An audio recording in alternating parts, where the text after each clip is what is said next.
DA area নিয়ে অনেক ধরনের ভিডিও আসছে এবং আজকে একটা শুনলাম মলয়বাবুর মুখ থেকে। আপনারা ব্যাপারটা হয়তো একটু ক্লিয়ার হবেন, তবু আমি কিছুটা বলছি ব্যাপারটা কিরকম। না, আমার এখানে ধরুন আমি আমার এক্সেলটাতে যাচ্ছি, তো যে নিয়ে কেসটা হয়েছিল অনেকের মধ্যে অনেক ধরনের ধারণা ছিল। এটা হচ্ছে স্টেট ডিএ, এটা হচ্ছে সেন্ট্রাল ডিএ পার্সেন্টেজ। তো স্টেট ডিএর যেটা ছিল সেক্ষেত্রে এই যে 2008 সালের এপ্রিল থেকে দেখুন যে ডিএ পরিমাণটা আছে 9-এর মার্চ পর্যন্ত। এই এক বছর, এই এপ্রিল থেকে 9-এর মার্চ, বোঝা গেল? এই এপ্রিল থেকে 9-এর মার্চ পর্যন্ত যে স্টেট ডিএর যে পার্সেন্টেজটা আছে, এই পার্সেন্টেজটার উপরে এই সেন্ট্রাল ডিএর যে ভাগটা ছিল বা পার্সেন্টেজ ছিল, তার থেকে যে কমটা ছিল সেটা কিন্তু বামফ্রন্ট সরকার তখন দিয়ে দিয়েছিল এবং আমরাও পেয়েছি, আমি নিজেও পেয়েছি। 3টে কিস্তিতে দেবার কথা ছিল, সেটা 2টো কিস্তি বামফ্রন্ট সরকার দিয়েছিল, তারপরে সরকার বদল হয়ে যায়। সরকার বদল হয়ে যাবার পরে এই তৃণমূল সরকার আসার পরে সেই বাকিটাকেও কিন্তু আবার 3টে ভাগে ভাগ করা হয়েছিল। সেই মতোভাবে কিন্তু আমরা এই জায়গার যে ব্যাকলগটা এটা কিন্তু আমরা পেয়ে গেছি। অর্থাৎ ক্যালকুলেশনটা যে বলছিলেন 2008 থেকে 2009, 8 এপ্রিল থেকে হবে, তা কিন্তু হবে না। 2009 পর্যন্ত, 9 এপ্রিল থেকে হবে। কেন? না, 2009-এর এপ্রিলের যে ডিএটা ছিল, সেই ডিএটা দেবার, যে পরিমাণ দেবার কথা ছিল সেটা কিন্তু দেয়নি। সেটা কখন দিয়েছে? না, দিয়েছে দেখুন ডিসেম্বরে 22%। অর্থাৎ এইখানেতে কিছু মাস গ্যাপ আছে। সেই গ্যাপটা পূরণ করার জন্য এখান থেকে এরিয়াটা কিন্তু ক্যালকুলেশন হবে। আমরা মলয়বাবুর মুখ থেকে বাকি কথাগুলো কিন্তু একবার শুনে নিই, কি বলছে একবার শুনে নিই। নমস্কার বন্ধু, আমি Malay Mukhopadhyay, confederation of state government employees. বন্ধু, সম্প্রতি সুপ্রিম কোর্টের ডিএ মামলার রায় প্রেক্ষিত আমাদের কাছে অসংখ্য ফোন আসছে।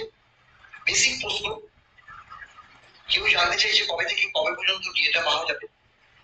কেউ জিজ্ঞাসা করছে আমি তো অমুক সালে রিটায়ার করেছি, তার পরবর্তীকালে পেনশন পাচ্ছি।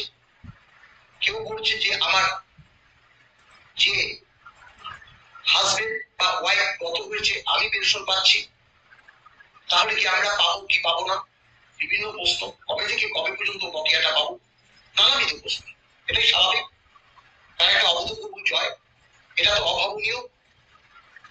যে প্রথমত বলি, অভাবনীয় এই কারণে যে 1/4/1/7/2009 থেকে 31/12/2019 পর্যন্ত এই ডিউরেশন যে, তাকে বকেয়া দিয়ে অর্থাৎ ব্যাকলগ অনুযায়ী ক্যালকুলেশন করে যে টাকাটা হবে সেটাই কর্মচারীরা পাবে। কারা কারা পাবে? খোদ রাজ্য সরকারি কর্মচারীরা পাবে, পেনশন হোল্ডাররা পাবে, গ্র্যান্টিং এইড এর কর্মচারীরা পাবে।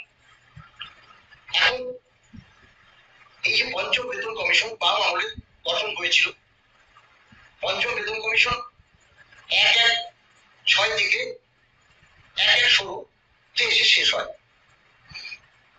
আমরা লক্ষ্য করি যে বামফ্রন্ট সরকার 1/7/2006 থেকে ডিএ প্রদান করেনি বটে, কিন্তু তারা 1/4/2008 থেকে 31/3/2009 পর্যন্ত 12% দিয়ে 1 বছর নতুন বেতনে বকেয়া হিসাবে 3 বছরে মিটিয়ে দেওয়ার প্রতিশ্রুতি দিয়েছিলেন এবং সে মধ্যে 2টো কিস্তি 2 বছরে মিটিয়েও দিয়েছিলেন। পরবর্তী নয়া সরকার এসে আর এক কিস্তি 2 ভাগে কর্মচারীদের মিটিয়ে দেয় এবং বামফ্রন্ট সরকার তখন বলেছিল এই যে 12% ডিএ পরবর্তী 1/4/9 আরো 4% ডিএ যোগে কর্মচারীরা নয়া বেতন হাতে পাবে এবং সেটা আমরা সত্যি সত্যি পেয়েছিলাম।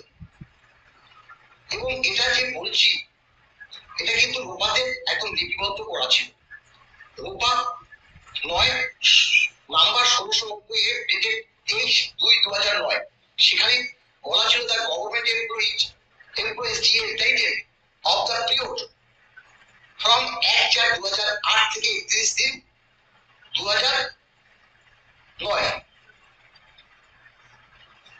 অর্থাৎ এই যে পিরিয়ডটা, সেই পিরিয়ডটা 1 বছর।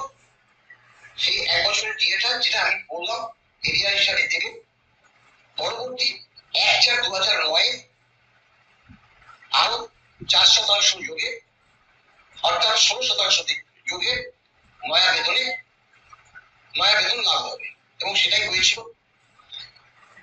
এবং পরবর্তীতে ওই রোপাতে বলা ছিল after that DA, onward DA time to time, অর্থাৎ অ্যাজ পার সিপিএল অনুসারে দেওয়া হবে, সেই বার্তাটাও বলা ছিল। কিন্তু আমরা দেখলাম যে 1/4 পরে যে ডিএটা হবে, সাধারণভাবে ডিএ হয় 1 জানুয়ারি 1 জুলাই, তাই 1 জুলাই যে ডিএটা হওয়ার কথা ছিল, সেই ডিএটা 1 জুলাই 2009 না হয়ে 5 মাস পরে 1/12/2009 হয়। এই জায়গাটা দেখুন, 1 জুলাই 2009 ডিএটা হওয়ার কথা ছিল রূপা অনুযায়ী, সেটা হয়নি। কি হলো না, বাম সরকার 5 মাস পরে ডিএটা দিল। তাহলে এই যে 5 মাস আপনার বেসিকে 6%, সেই সময় 6% দিয়েছিল, তাহলে 6% দিয়ে আপনি কমপ্লিট 5 মাস। এই 5 মাসে হলো আপনার ব্যাকলগ এরিয়া। ঠিক এইভাবে ক্যালকুলেশন করে একদম 31/12/2016 পর্যন্ত, এটা মাফ করবেন 2019 পর্যন্ত ক্যালকুলেশন করে এরিয়াটা তৈরি করা হবে।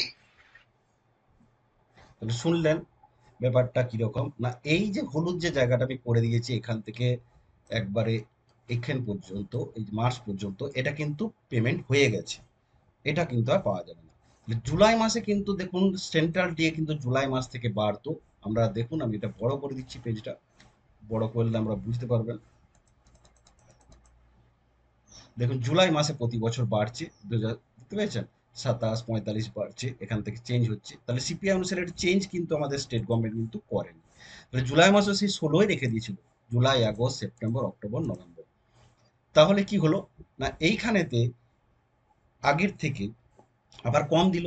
সেটা 6%টা কখন দিল না, ডিসেম্বরে দিল। তাহলে 6% ওই সিপিআই থেকে কিছুটা কমলো, কিন্তু ব্যাকলগ কিন্তু রয়ে গেল। এখানটা একটা বেশি রইলো, এখানটাতেও রইলো।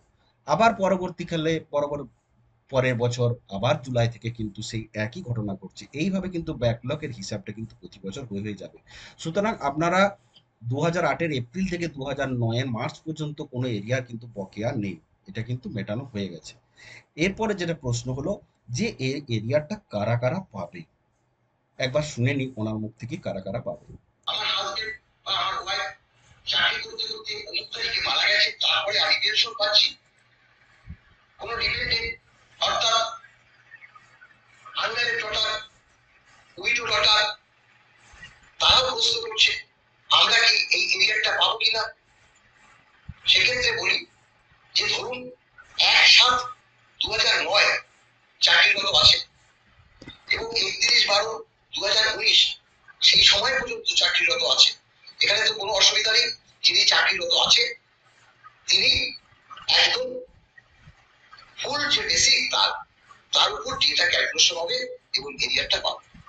এখন ধরুন 1/7/2009 চাকরিতে ছিলেন, 2 বছর, 3 বছর, 5 বছর পরে তিনি অবসর নিয়েছেন। যেদিন অবসর নিয়েছেন সেদিন পর্যন্ত ফুল বেসিকে তিনি এই ডিএটা ক্যালকুলেশন হবে।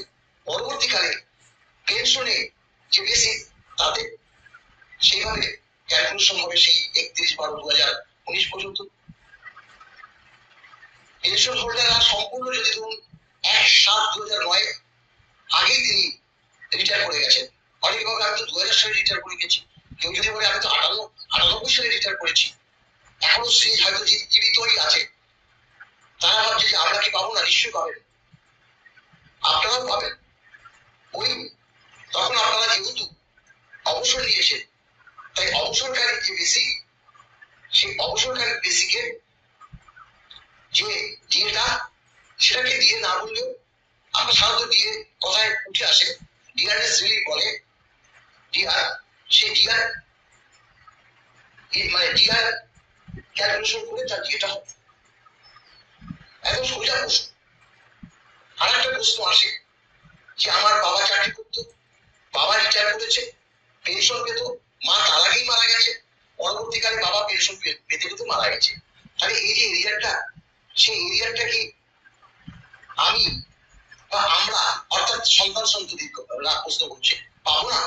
দেখুন এখানে একটা আইনগত ব্যাপার আছে, আপনারা তো ডিপেন্ডেন্ট না, আপনারা তো যদি সেখানে কোনো আনম্যারিড ডটার থাকতো, উইডো ডটার থাকতো, আন্ডার এজের কোনো মানে পুত্র বা কন্যা থাকতো, তারা সহজেই পেয়ে যেত। এখানে যেহেতু আপনারা ডিপেন্ডেন্ট নয়, কিন্তু আপনারা লিগাল হেয়ার, অতএব আপনারা প্রাপ্য, কিন্তু সেটা আইন মাফিক আপনাকে প্রমাণ করতে হবে। সাকসেশন সার্টিফিকেটের ব্যাপার আছে, কোর্টের ব্যাপার আছে, সেটা এই মুহূর্তে পরিষ্কার ভাবে আমাদের পক্ষে বলা সম্ভব নয়। এখন ব্যাকলগটা কিভাবে ক্যালকুলেশন হবে সেটা অবশ্যই আমি এই আজকে একটা ভিডিওর মাধ্যমে জানিয়ে দেওয়ার চেষ্টা করব। এইটুকু প্রশ্নগুলোই আসে সাধারণত। তাহলে এখানের এই যে আমার এই মাসের যে এরিয়ারটা আছে, এই এরিয়ারটা কিন্তু আমাকে যেহেতু পেমেন্ট হয়ে গিয়েছিল, তাই এটা কিন্তু বাদ যাবে, এইটা আর এখানে এপ্রিল পর্যন্ত, মার্চ পর্যন্ত। তো আমাকে এখানে কিন্তু এটা বাদ দিয়ে দিতে হবে। তো আমি এটাকে এডিট করে আমি একটু কাজটা করে দিই। তাহলে জিনিসটা আমার যে এক্সেল শিটটা বানানো আছে, তাহলে কিন্তু এটাতেই সব কিছু হয়ে যাবে। জাস্ট এখানটা করে একটা অপশন করে দিই যে পেড। দেখুন আমি জিনিসটাকে রেডি করে দিলাম, অলরেডি পেড অ্যামাউন্ট, ওই অ্যামাউন্টটার মধ্যে আমি এখানে হিসাবটা দিয়েছি, এটা পেড হয়ে গেছে। তো আর বাকি আছে টোটাল ডিউ ছিল, এইটা থেকে এটা মাইনাস, এটা আর ডিএ পেড করতে হবে এই অ্যামাউন্টটা। সুতরাং আপনারা দেখতে পেলেন যে আমার যে বানানো আছে এটা কিন্তু অনেকটা আগে যেটা ছিল সেটাও কিন্তু চলতো, কারণ আমারটা টোটাল ম্যানুয়াল করা আছে। তো তবুও যে রেক্টিফিকেশনটা করলো সেই রেক্টিফিকেশন করে দিলাম, ভবিষ্যতে যদি আরও রেক্টিফিকেশন আসে সেটা করবো। ধন্যবাদ।